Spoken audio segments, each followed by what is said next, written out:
Marijampolėje lankėtės prieš 5 metus ar seniau, įtraukite šį miestą į būtinų aplankyti sąrašą. Pastaraisiais metais Marijampolė taip pasikeitė, kad jos nebetpažįsta nie patys jos gyventojai. Pagal regioninio ekonomikos augimo centrų plėtros programą europinę paramą gavęs miestas kibo į darbus ir pirmiausia nuosekliai susitvarkė miesto centrą ir senamiestį. Čia įgyvendinti 6 stambūs projektai, kurių vertė nuo 10 iki 24 milijonų litų. Nedidukas Marijampolės senamiestis sutvarkius viešąsias erdves tapo vėl patrauklus turistams. Atnaujintoje Basanavičiaus aikštėje vyksta svarbiausios metų šventės.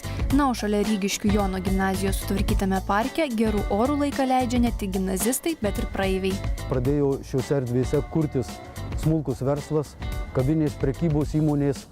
Analizuodami statistiką galime pasidžiaugti, jog į Marijampolę vis dažniau užsuka turistai. Lyginant su 2011 metais jaučiamas 2 kartus padidėjimas turistų srautų. Miestelėnai itin vertina ir rekonstruotą poezijos parką, nusidriekusi 4 hektarų teritorijoje, taip pat centrinėje miesto dalyje.